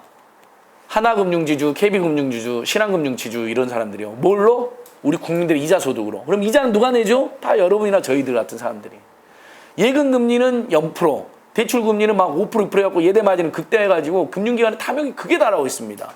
근데 금융자본주의라는 미명하에 촛불혁명을 통해서 집권했던 문재인 정권도 제대로 규제를 못했습니다. 결정적으로 사모펀드 규제는 박근혜 때 완화를 했지만 그에 대한 대책을 제대로 안 세우니까 최근에 사고가 터진 겁니다. 이 사건이 어디로 갈지 모르겠지만 전형적인 권력형 비리로 보이지는 않는 면은 있습니다. 저희들이 보기에. 하지만 포괄적으로 금융기관의 탐욕, 그다음에 그런 금융 불안전 판매나 사기 판매를 막지 못한 책임은 질 수밖에 없는 겁니다. 왜냐하면 어쨌든 지금 집권한 세력이 금융감독, 금융위원회가 있었는데 그런 경고를 저희들이 계속 했는데 못 막은 거거든요. 어떤 식으로든지 간에. 근데 앞으로도 이렇게 터지면 되겠습니까? 평생 모은 2억을 투자했더니 그게 사기가 되고 영혼이 되고 그러면 사람들 자살하죠. 안 그래도 우리나라 지금 출산율 꼴찌 자살률 2국가인데. 그래서 보면 양극화나 금융기관의 어떤 폐해나 굉장히 이제 똑같습니다. 근데 똑같이 우리 주변에서도 해도 안 된다고 하는 절망파들이 있잖아요. 시니컬파들이. 근데 그렇지 않습니다. 제가 해보니까 아까 상진에서 비리재단 40년에 몰아냈다고 했잖아요. 좀 고달프긴 했지만 우리 시민들의 미래. 결국 그러면 이런 절망적인 상황이어가지고 출산율은 꼴찌이고 자살률은 1위이고 막 6개월 만에 발견된 독거 어르신이 있고 돌아가신지 탈북 모자가 굶어서 죽은 거로 추정되는데 이걸 냅두면 안 되잖아요. 우리가 어떻게 거대한 저는 예전에는 정말 전국적 재하 조직 같은 게 많이 있었잖아요. 뭐 예를 들면 옛날에 무슨 아주 옛날 올라가면 전민련도 있었고 전국연합도 있고 무슨 노동해방전선도 있고 뭐 전대협도 있고 뭐 전노협도 많이 있었단 말이죠. 저는 이걸 다시 복원하는 게 제 꿈입니다. 전국적인 거대한 민생 네트워크, 노동존중 네트워크. 박스에 반드시 손잡이 빨리 뚫어내고 택배기사님들 과로사 막고 최저임금 2년간 올랐는데 워낙 경제신문이나 조중동이나 국민의힘당이 난리 피워가지고 처음에 2년 많이 올랐다가 최근 2년 확 줄어들었잖아요. 그러면 내년에는 다시 한 10% 이상으로 올려내게 만들고 교육비, 주급, 의료비, 통신비, 이자비 확 줄여내고 그래서 우리가 보통의 국민들이 나가서 일하면 그게 엄마든 아빠든 청년이든 그래도 아무리 못 벌어도 200~300원 벌게 만들어주고 그럼 맞벌이면 한 최소 400원 될 거 아닙니까? 500~600원. 근데 이제 그 돈으로도 사실 지금 우리가 살기 쉽지가 않거든요. 왜냐하면 노후가 불안하고 일자리 불안하니까 그러면 교육비, 주급, 의료비, 통신비, 이자비 확 줄여줘가지고 이 사람들이 저금을 할 국민연금을 내고 저금할 여력을 줘야 됩니다. 그래야 노후가 안 불안합니다. 그래야지 출생률이 올라갑니다. 지금 조건에서는 대한민국 출생률 안 올라갑니다. 저희 때 100만 가까이 태어나던 사람들이 1년에 지금 30만 명이 안 됩니다. 그러면 이게 굉장히 큰 문제가 됩니다. 앞으로 급증하는 노인 세대를 누가 부양합니까? 청년들이 계속 일을 해서 경제 발전을 하고 세금을 내줘야지 노인 복지가 되는데 만약에 이거 우리가 방치하잖아요? 그럼 나중에 완전히 극빈층 노인들 급증해가지고 지금도 OECD에서 노인 빈곤율 1위인데 아마 지금 상상할 수 없는 사회 문제 될 겁니다. 막 곳곳에서 어르신들이 막 굶어 죽고 병 걸려 있는데 치료도 못하고 이런 일이 발생할 수도 있습니다. 그리고 경제라는 게 어쨌든 청년들이 일을 해야 되는데 일할 청년이 없으면 어떻게 경제가 굴러가겠습니까? 노동자가 있어야 되는데 물론 이제 뭐 AI 시대이기도 하고 그래서 여러 가지 변수가 있긴 하지만 그래서 결국 우리 국민들이 먹고 사는 문제하고 양극화 문제가 해결돼야 청년들도 희망을 가지고 연애도 하고 출산도 한다. 이 결혼 앞둔 청년들이 가장 많이 이야기하는 것은 주거 문제를 해결해달라는 겁니다. 그래서 지금보다 더 획기적으로 10평, 20평짜리 가구수 맞게 공공임대주택 엄청나게 늘려달라는 전국적인 운동. 저는 머릿속에 맨날 이제 막 그런 생각이 있는 거예요. 전국의 모든 세입자들과 청년들이 연계해서 공공임대주택 혁명연대 뭐 이런 거 만들어가지고 모든 정부와 지자체는 돈만 생기면 공공임대주택을 지어라. 이런 거 막 하고 싶은 거예요. 어쩔 때는 이제 그 꿈이 막 지나쳐가지고 그린벨트 일부라도 해제해서라도 지어라 막 이런 생각이 들다 환경단체 막 혼나게 돼요. 아니 그 정도로 근데 절박하니까 주거 문제가 정말 청년 세대한테 물어보시면 여기서도 상대적으로 청년 계시고 그럴 테니까 출산을 꺼리는 가장 근본적 원인이 뭐냐? 주거 문제하고 일자리 문제 해결 안 되면 애 못 낳는다는 겁니다. 근데 놀라운 통계가 최근에 나왔는데요. 공무원하고 비공무원, 정규직과 비정규직, 부자, 가난한 사람 출생률이 정말 차이가 커요. 공무원, 정규직, 부자들은 애를 많이 낳아요. 둘씩 낳아요. 2명 안팎 낳아요. 평균적으로. 근데 방금 말하는 사람들 있잖아요. 비공무원, 비정규직, 가난한 사람들은 애를 안 낳거나 하나만 겨우 낳아요. 사회경제적 조건에 따라서 4인 가구를 구성하고 싶은데 그걸 못하는 가구가 많아요. 애가 둘만 돼도 힘드니까. 아동수당 대폭 올려야 됩니다. 프랑스가 출생률이 꼴찌였는데 어떻게 출생률 지금 1위 국가가 됐거든요. 가임 여성이 2명 정도 애를 낳는 나라가 됐어요. 우리나라보다 2배가 돼요. 우리는 지금 1명도 안 낳는 나라 됐어요. 2가지 원인 때문에 프랑스가 출생률이 올라갔다고 하더라고요. 제가 이다도시 선생님도 만나고 프랑스에 있는 목수성 씨한테도 물어보고 그랬는데 첫 번째, 아이를 엄마가 낳잖아요. 여성이. 그러면 무조건 칭찬해 주는 거예요. 뭐 애기 아빠가 누구냐, 어떻게 된 거냐, 처녀가 어떻게 애를 낳냐, 뭐 이런 거. 아니 이런 거 물어보는 순간 우리는 애를 안 낳잖아요. 애를 지워버리거나 임신을 피해버리거나 아니면 심지어는 애를 버리는 일까지 발생하잖아요. 그 끔찍하잖아요. 왜냐하면 아이를 낳는 일이 축복이 아니라 비난이 될까 봐. 문화적으로 아이를 낳으면 무슨 일이 있어도 아이 낳으면 무조건 응원해줘야 돼. 칭찬해줘야 돼. 일단 애기 아빠가 누군지는 궁금해할 필요도 없고 잘했다 그래야 돼요. 물론 제 딸이 정말 그러니 하면 저도 약간은 걱정은 될 것 같긴 해요. 당연히 인지상정은 그러나 사실 소중한 생명을 잉태했는데 어찌됐든 그게 이제 범죄에 의한 것만 아니면 우리가 흔히들 여러분도 잘 아는 그런 상태는 당연히 낙태도 우리가 허용해야 돼. 지금도 허용이 가능하고 앞으로도 낙태죄도 저는 이제 폐지된다고 생각하는 사람이지만 그래도 여러 가지 사회적 시선이나 문화적인 비난 때문에 아이를 포기하는 경우가 너무 많단 말이죠. 프랑스가 그런 일을 거의 없게 했다는 거예요. 그러니까 미혼모가 엄청 한부모 가정이 많아도 한 문제가 안 된다는 거예요. 우리는 난리를 피우잖아요. 애기 아빠가 누구냐고. 그 허수경 씨 있죠. 옛날에 유명한 탤런트. 인공수경 있잖아요. 정자은행에서. 그 애기 아빠가 누군지 지금도 막 궁금해하는 사람들이 있어요. 몇십 년이 지났는데. 그거 뭐하러 궁금해요. 냅두면 되지. 잘 살더만. 그렇죠? 그렇게 해주면 되잖아요. 그 다음에 프랑스 아동수당 50만 원. 일단 태어나면 무조건 고등학교 때까지. 최소. 가난한 사람 조금 더 주고 일반적으로 50만 원 딱 깔아주는 거예요. 우리가 딱 생각을 해도 애 하나당 50만 원 있으면 엄마 아빠가 둘 중 한 명이 약간 돈 벌고 아이 하나 정도는 기를 수 있게 만들어주는 거야. 우린 10만 원이잖아요. 그것도 미취학 아동에 한해서. 지금 10만 원 줄 테니까 애 낳으라 하면 젊은 부부들이 다 비웃죠. 근데 얼마 전에 민주당이랑 정당이 좋은 정책 나왔어요. 아이 하나를 낳으면 20대 때 3천만 원을 주겠다. 그러니까 물론 이제 그것을 애 키울 때 힘드니까 미리 줘야 된다는 의견도 어찌됐든 대학을 가거나 사회 나갈 때 부모님들이 진짜 미안하잖아. 아이들 잘 키워서 조금 전셋값이라도 주고 싶은데 그거 자체가 안 되는 부분이 많으니까 아이를 안 낳아버린 건데 그런 정책 강하게 요구해야 됩니다. 이게 저는 저출산 고령화에 대한 해법일 뿐만 아니라 우리 민중들의 삶을 개선시키는 거예요. 당장 이제 선생님들이나 저나 애 키우는 집은 얼마나 애 없는 집보다는 아무래도 비용이 많이 들어가고 그게 훨씬 경제적으로 쪼들리게 만들거든요. 엄마 아빠를. 그래서 아동수당이라든지 이제 이런 제도들의 전국적인 공공임대주택. 그러니까 의제를 저는 이번에 정의당 김종철 대표 새로 되셨길래 저한테 연락이 왔어요. 그 대표 말고 이제 부대표님, 우리 인천 지역 기반하신 분, 부평 박인숙 부대표님이 뭐에 집중했으면 좋겠냐 그래서 언제부턴가 정의당이 나는 약간 길을 잃었다고 보는데 예전에 친환경 무상급식 김상곤 교육감이랑 우리가 먼저 하고 무상으로 무상교육 무상 주거 하던 그 폐기 어디 갔냐. 다시 아동수당 50만 원, 전국민 공공임대주택, 전국민 산재, 전국민 고용보험 세게 치고 나가자. 정의당이 지금 가야 될 길은 민생문제, 노동문제, 양극화 문제 완벽하게 올인해야 된다. 그래서 민주당 긴장시키고 지지율을 그렇게 해서 끌어올리고 국민의힘당 반대하면 싸우고 이런 의견을 드렸어요. 박인식 대표님은 공감하시더라고요. 그래서 의제를 던져야 된다. 민중이 좀 저렇게 되면 내가 살만해지겠구나 하는 느낌 확 줘야 된다.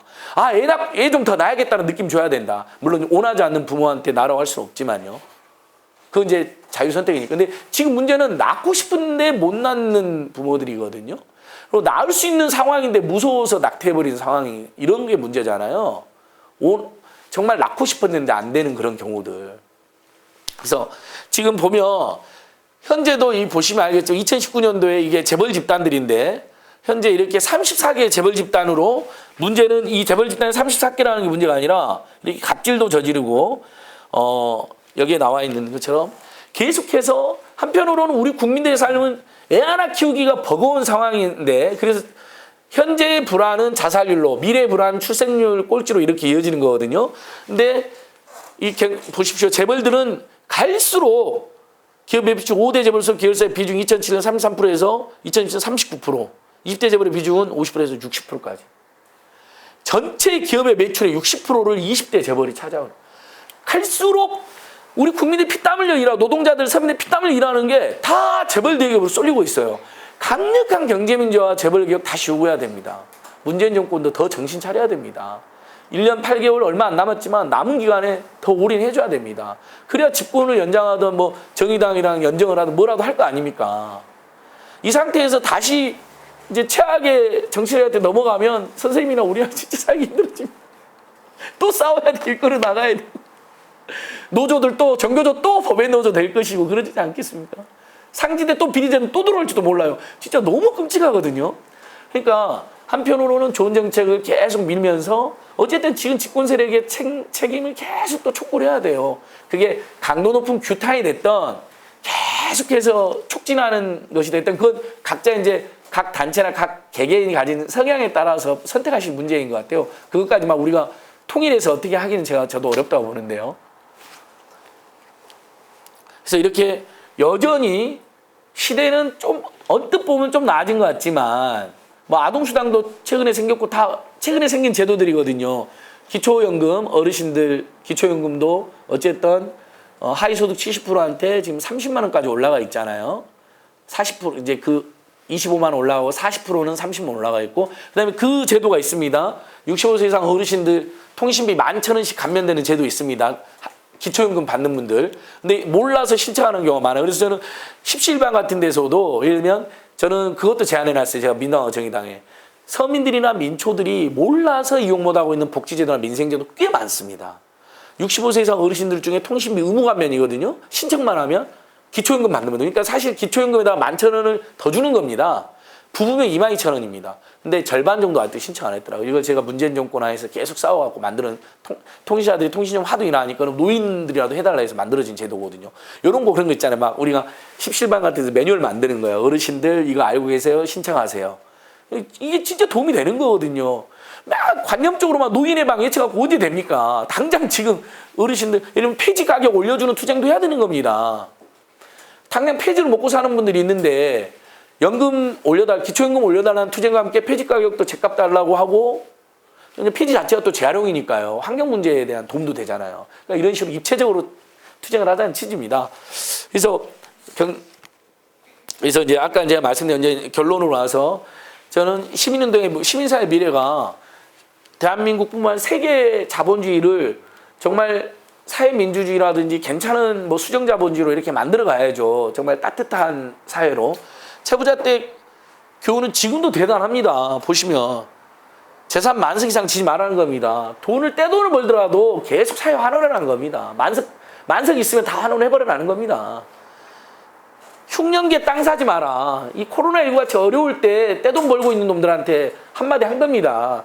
그렇게 벌었으면 내놔라는 겁니다. 다 지금 여행업체 1000개씩 망하고 있고 이런 상황인데 왜 사방백리 안에 굶어 죽는 사람 없게 해라. 아니 저는 보니까 생각해보니까 우리가 무슨 사회주의 옛날에 막 어렸을 때 사회주의 공산주의 이런 고민이 너무 우리 깊이 고민 안 해도 될 것 같아요. 그냥 저는 체진사택주의 경주 채부자주의라는 이론을 만들고 싶더라고요. 아니 이렇게만 돼도 얼마나 좋습니까? 세상이. 그러니까 너무 어렵지 않은 영어로 이미 우리나라에서 저걸 실천한 사람도 있었다. 우리나라 재벌 대기업은 왜 저런 것조차 하질 않느냐. 고용 없는 성장, 청년 일자리도 안 만들고 있어요. 엄청난, 아까 경제력은 그렇게 집중되고 있는데도. 계속 촉구해야죠. 일자리 더 만들어라. 코로나19에 망하고 있는 기업들을 도와라. 그래서 굉장히 소박한 형태지만 최근에 카카오 게임즈라는 회사하고 유명한 게임 회사가 PC방도 힘들었잖아요. 한 달 동안 게임 비용을 안 받았습니다. 이런 거, 야, 대기업들 뭐 칭찬해주고 싶지 않잖아요. 솔직히. 그러나 오히려 우리가 막 칭찬해줘야 됩니다. 임대료 인하해준 건물주들 있잖아요. 칭찬해줘야 됩니다. 그런 문화를 사회 저변을 그렇게 만들어야 됩니다. 고통 분담을 제도화하고 상생이 일상화된 사회를 만들어야 됩니다.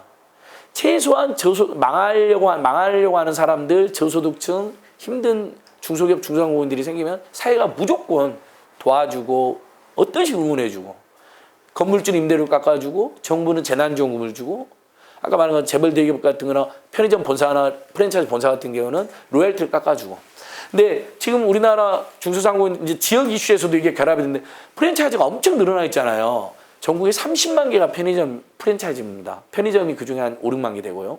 그다음에 대리점까지 하면 100만 개 가까이가 중소상공인이 대리점이나 편의점 프랜차이즈입니다. 그런 본사의 관계가 있습니다. 저는 지역운동에서도 이걸 결합해서 할 수가 있는데 이제 거의 이제 끝낼 시간이 됐으니까 자 이제 마지막 이야기입니다. 그래서 그러면 이제 시민사회가 어디로 가야 될 것이냐. 저는 정말 양극화 민생고 불평등 해소하는데 올인해야 된다. 가장 어려운 사람 곁으로 무조건 달려가자. 전국적 네트워크를 결성하면 좋지만 안 되면 되는 대로라도 하자. 여러 방법으로 이런 거고 당장 거리에 지금 예를 들면 우리가 최저임금을 많이 올려야 됩니다. 앞으로 더 올려야 되는데 편의점주들이 나서가지고 죽겠다고 하면서 이게 큰 혼선에 빠지게 된 것이거든요. 근데 정말 경제민주화가 이래서 필요하고 절실합니다. 보세요. 이분이 올 매출이 3,100만 원이었는데 물품 대금을 2,400만 원을 내고 그래도 700만 원이 남으니까 700이면 한 달 700이면 꽤 되는 거 아니야 했더니 로얄티로만 240만 원 나가버린 겁니다. 임대료가 100만 원 나가. 이건 실제 사례입니다. 편의점주. 카드 30원 나가버린 겁니다. 인건비는 250만 원입니다. 오히려 그 최저임금이 올라가고 이분이 망한 게 아니고요. 정확히는 로얄티 240만 원, 임대료 100만 원, 340에 카드 사실까지 하면 375만 원. 인건비보다 훨씬 많이 나갔잖아요. 125원에 더 나갔잖아요. 그랬을 때 그러면 최저임금을 어쩔 수 없이 올려야 되는 성질일 것이니까 다 저소득층들에게 소득을 늘려야 되니까 그래야 소비도 활성화될 테니까 그래야 중소상공인들도 결국 식당에도 외식도 더 나올 거 아닙니까? 우리 제1차 재난지원금 하니까 보셨잖아요. 전부 다 외식하러 나가셨잖아요. 신발 사러 나가시고. 그 서민들에게 돈이 생기면 뭘 하는지 물론 이제 그렇게만 설계를 해놓기도 했지만 내수 활성화 효과가 확실히 있었거든요. 이렇게 수출이 어려울 때는 내수 활성화를 해야 되는데 내수는 결국 공공 부분의 지출을 늘리고 국민들이 소비를 늘리는 방법은 없습니다. 국민들이 소득을 늘리면 소득이 늘어나야 됩니다. 그러면 최저임금하고 복지급여를 더 주는 수밖에 없습니다. 방향은 하나밖에 없습니다. 다른 방법이 없습니다. 근데 이 사람들이 이렇게 저항하는 바람에 큰 혼선에 빠졌는데 이분들의 상황도 우리가 일리가 있죠. 이렇게 있고 여기서 인건비 250만 원인데 2명이 알바를 썼는데 그때 최저임금 한 20만 원 정도 올랐거든요. 주휴수당을 주는 조건에서. 그럼 290만 원이 되니까 40만 원 때문에 나 죽겠습니다 해버린 겁니다. 근데 원칙적으로는 만약에 이분들이 여기서 40만 원 올랐고 여기서 로얄티를 근데 편의점 본사가 최저임금이 올라가면 거기에 따라서 로얄티를 좀 줄여줬으면 전혀 편의점주 입장에서는 부담이 안 늘어나잖아요. 지금 편의점주들이 로얄티로 본사한테 35%를 내고 있습니다. 1,000만 원의 올 매출이 생겨도 물품 대금 제한 다음에 350만 원 먼저 떼가버립니다. 임대료 보통 200만 원 정도 나옵니다. 그러면 550이 나가고 450이잖아요. 신용카드 수로 50만 원 정도 나옵니다. 그러면 400이죠. 그러면 알바 청년 2명 쓰면 180만 원 최저임금 주고 나면 360개 진짜 40 남는 겁니다. 정말 이런 사람도 있는 겁니다. 근데 최저임금은 법에 의해서 줘야 되는 거고 저소득층들이 그걸 늘어나야 되고 내수경제도 사는 거거든요. 그러면 투쟁의 초점은 로얄티를 만약에 350만 원이나 되는 30% 떼가는 것을 25%로 낮추면 100만 원의 로얄티를 벌게 되잖아요. 그러면 최저임금이 20만 원 올랐다고 쳐요. 그러면 40만 원이잖아요. 한 달에. 근데 로얄티가 100만 원이 줄어들지 않습니까? 그러면 최저임금 2명 40만 원 올려 60만 원의 소득이 더 생기는 겁니다. 이 구조로 가야 됩니다. 우리가. 제가 그래서 이게 꿈만 같은 이야기 아니라 신뢰가 있습니다. 2019년 1월 달에 문재인 정부가 잘한 것 중에 하나입니다. 굉장히 답답하고 것도 많은데 중소상공인 자영업자들에서 신용카드 가맹점수를 대폭 인하했습니다. 신용카드 가맹점수는 누가 주로 받죠? 다 재벌 대기업 카드사하고 거대 금융기관만 카드사가 있잖아요. 일반 중소기업이나 중견기업 카드사 못 보셨죠? 어차피 떼돈을 벌고 있는 집단이고 카드로도 엄청난 돈을 벌고 있는 집단입니다. 대출이라든 이런 걸로. 근데 한 1% 정도를 인하를 시켰어요. 정부에 나서가지고. 그래서 파리바게뜨에서 본사가 조사를 해보는 거예요.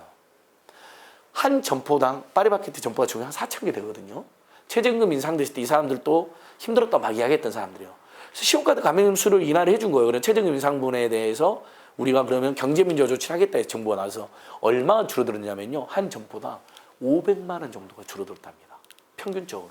큰 점포는 더 줄어, 작은 점포는 덜 줄어들었겠죠. 그러니까 1년에 매출이 만약에 한 달에 뭐 파리바게뜨가 장사 좀 잘 되거든요. 매출 꽤 나옵니다. 10억이었다고 치자고요. 어떤 매출이. 그러면 그걸 카드로 전부 매출했다고 하면 카드 수로만 만약에 카드 수가 2%였다고 치자고요. 그러면 2천만 원이 나오잖아요.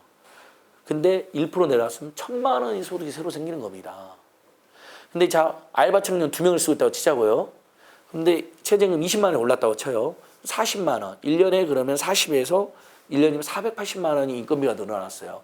신용카드 수로 1,000만 원이 줄었어. 아까 말한 것처럼 평균으로 500만 원이 줄었어. 이득이에요. 그러면 이분들이 최저임금 이럴 때 데모할까 안 할까요? 아이고 이렇게 숨통 트여주면 우리도 최저임금 올려줄 수 있죠. 이런 반이 바로 나왔습니다. 실제. 이런 우리가 정책을 펼치고 운동을 할 때 이렇게 가자는 겁니다. 이건 서울이나 중앙에서만 할 수 있는 일이 아닙니다. 당장 인천에서도 편의점주, 가맹점주 다 길 가면 전부 다 프랜차이즈 소속이잖아요. 본사한테 크고 많은 수탈 막 당하거든요.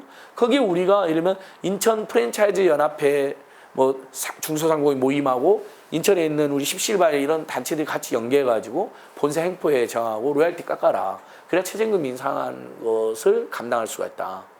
그럼 편의점주들이나 그 가맹점주들도 굉장히 지역 시민단체 감사하게 생각, 우리의 상황을 잘 알아고 이야기해주고. 그 다음에 예를 들면 A 전통시장은 코로나19 때문에 임대료를 그 건물주들이 인하를 해줬는데 B 전통시장은 안 해줘. 그럼 B 전통시장에 우리 시민단체들이 연합해서 정중하게 30%라도 인하해 주시면 어떨까요? 지금 시장 상인들이 죽을 맛입니다. 우리가 단골들인데 너무 가슴 아파서 A 시장은 30% 인하해 주셨습니다. 이런 운동을 하자는 겁니다. 우리가요. 그러니까 우리가 시민운동의 미래, 지금 당장 우리가 지금 그 단체 각각이 하는 일들 굉장히 많고, 뭐 허덕이죠. 후원금도 안 들어오고 코로나 때문에 더 어려울 겁니다. 어려울 수 있습니다. 근데 생각해보면 지역에서 할 수 있는 일 굉장히 많다는 거죠. 민생 문제나 노동 문제 관련해가지고, 뭐 지역에 뭐 전통적으로 그 동네에 차지하는 어떤 사업장에서 뭐 노사 문제가 있으면 뭐 개입하고 연대하는 것은 기본이고요. 그거 뭐 희망연대 노조라 이런 연대 노조들이 지역 단체로 연대 잘하거든요. 일본 그런 것도 우리가 배우되 한편으로는 지금 제가 말씀드린 것 같은 건 최저임금 막 올리라고 캠페인하는데 보니까 그것마저도 주기 어려운 중상공인 동네에 있는 건 사실이거든요. 그럼 그 사람들의 재무 구조를 같이 분석해가지고 아 이건 본사가 로얄티 너무 많이 떼가네. 본사 홍보비를 너무 많이 떼가네. 본사가 심지어는 인테리어를 한다고 해서 5천만 원씩 막 폭리를 취하네. 본죽 고발당했습니다. 2천만 원이면 할 수 있는 인테리어를 5천만 원을 받아 본죽 고발당했고요. 바르다 김 선생 있죠. 전혀 바르지 않았어요. 김밥은 아주 바르고 맛있어요. 근데 행태는 바르지 않았어요. 쌀 시중에 예를 들면 3만 원에 살 수 있는 것을 본사로부터 무조건 사게 해라고 꼭 6만 원을 파는 거예요. 막 이런 식으로. 그걸 서울시에서 고발했어요. 이제는 지방정부가 또 그렇게 나서요. 우리가 이제 지방정부가 할 수 있는 경제민주화 조치를 지역에서 해라는 겁니다. 중앙정부나 국회만 보고 있을 일이 아니라는 거죠. 서울시도 옛날에 서울시 원래 그런 일을 전혀 안 했거든요. 계속 제가 문제되니까 박원순 시장이 전격적으로 공정경제과라는 걸 만들어가지고 관내에서 발생하는 불공정행위나 불법 행위를 조사해가지고 고발 막 하고 이렇게 된 거예요. 당연히 그러니까 시정이 되는 거죠, 상당히. 그래서 많은 프랜차이즈들이 폭리를 두 손 들고 편의점, 그 가맹점주들하고 같이 이렇게 폭리를 안 취한다거나 아니면 본인들이 알아서 물건을 사라. 본사 거 안 사도 된다. 이렇게 두 손 들었어. 미스터 피자 같은 경우도 원래 본사에서 모든 물건을 지정하고 폭리를 취했는데 한 뒤에 나올 건데요. 여기까지만 한번 보시죠. 실내니까. 예. 25개나 되는 품목을 본사가 가맹점주들이 알아서 사라고 해준 거예요. 그랬더니 가맹점주들은 협동조합을 만들어서 박리라면을 산 거예요. 원래 본사로부터 엄청 비싼 뭐 그런 거 냅킨에 있잖아요. 냅킨에 미스터 피자 찍어놓고 시중에서 10원 하는 걸 막 100원에 팔고 이런 식이었던 거예요. 근데 이제 그렇게 필수적인 거 아닌 거. 원래 이제 프랜차이즈의 핵심은 맛의 통일성이거든요. 이미지의 통일성이. 그래서 인테리어를 똑같이 하고 맛을 똑같이 하는 것은 본사의 방침 따라야 됩니다. 안 그러면 프랜차이즈를 할 이유가 없으니까. 대신에 무슨 냅킨을 뭐 본사가 그것만 사야 되는 일은 없잖아요. 그렇죠? 그냥 동네에서 싸게 사고 문양만 찍으면 되는 거 아닙니까? 그래서 25개를 서울시 중재로 가맹점주들이 알아서 하게 한 거예요. 그래서 한 가맹점주마다 한 달에 40~50만 원 소득이 늘었답니다. 40~50만 원 별거 아니지만 최저임금 2명분 인상분, 2~3명 인상분이 나오잖아요. 그러면 최소한 최저임금 때문에 데모는 안 할 거 아니에요, 이분들이. 그러니까 이제 이렇게 제가 오늘 뭐 이야기가 좀 중구난방이었습니다. 근데 이제 제가 이야기하고 싶은 것이 어떤 건지 이제 아실 것 같아요. 크든 작든 가리지 말고 민중들에게 서민에게 도움되면 우린 뛰어들자. 각 단체가 하는 고민과 하는 일, 고유 업무 분명히 알고 존중해야 마땅하지만 함께 할 수 있는 일은 찾아보자. 그것이 특히 양극화나 불평등 민생고로 너무나 허덕이고 있는 서민들이나 민중들이라면. 그래서 자살률이 1위고 출산율은 꼴찌이고 가계부채는 무려 1600조에 달하여서 이자에 시달리고 있는 우리 서민 가정을 생각하면 우리가 전국적으로 민생 문제 해결한 네트워크, 전국적으로 노동 존중의 네트워크를 만들어서 옛날에 우리가 87 6월 대항장 하던 식으로 할 수만 있다면 전국적으로 저는 공동으로 양극화 불평등 민생고를 줄이고 서민들의 월급을 올리고 소득을 늘리고 그렇게 힘들게 번던 교육비, 주급, 의료비, 통신비, 이자비, 교통비로 다 빠져나가지 않도록 대중교통 조조 할인제 같은 경우도 인천도 도입을 하고 촉구하고 그래서 할인율 30%로 하고 7시까지 하면 훨씬 많은 사람들이 조금 더 일찍 나가면서 교통체증도 안 하다고. 이게 이런 사회가 저는 가능하다고 보거든요. 또 실제 된 것들도 있고 안 된 것도 있지만 그래서 정말 십시일반 같은 이렇게 지역에서 시민들 교육도 하고 시민 참여를 일궈내는 분들이 굉장히 저는 중요하다고 생각합니다. 더 많은 회원들, 더 많은 후원자들 이렇게 이제 모아내셔야 되는데 뭔가 이렇게 약간 또 좋은 활동을 하면 사람들이 더 이렇게 회원 가입도 하실 거 아닙니까? 상가 세입자든 주택 세입자들이든 프랜차이즈 가맹점주들이든 청년들이든 그래서 정말 오늘 불러주셔서 고맙고요. 체계는 좀 부족하지만 아주 잡다하고 다종다양한 캠페인을 기획하고 진행하고 있습니다. 참여연대 때보다 훨씬 민생경제는 작은 단체지만 여러 시민들하고 막 곳곳에서 오프라인이든 온라인이든 페이스북이든 카톡방이든 막 사방팔방에 이런 의제를 퍼뜨려가지고 민주당이든 정의당이든 청와대든 막 무조건 막 촉구 보내고 이거에 안 되냐고 막 데모하고 캠페인하고 호소도 하고 때로는 촉구도 하고 멱살도 잡고 때로는 택배연대 노조도 만났다가 희망연대 노조 만났다가 그래서 저는 좀 NGO들이 몸을 가볍게 해가지고 좀 기동적으로 기습적으로 이런저런 우리 국민들 민중들 이슈에 좀 더 적극적으로 뛰어들자. 이게 저는 시민운동의 미래라고 생각합니다. 물론 지구가 지금 망해가고 있으니까 환경운동, 에너지 문제 운동 너무 중요합니다. 그것과 같이 연계하면서 최대한 같이 하는 길을 찾아보는 게 우리가 살 길이 아닐까 감히 생각해봅니다. 오늘 불러주셔서 너무 고맙습니다. 너무 중구난방이었죠? 나중에 이제 유튜브로도 잘 올려주셔가지고 그럼 저희들도 같이 퍼뜨릴게요. 우리 상지다구들도 많이 보게 하고요. 네, 십시일반 단체 홍보도 하겠습니다. 고맙습니다. 혹시 뭐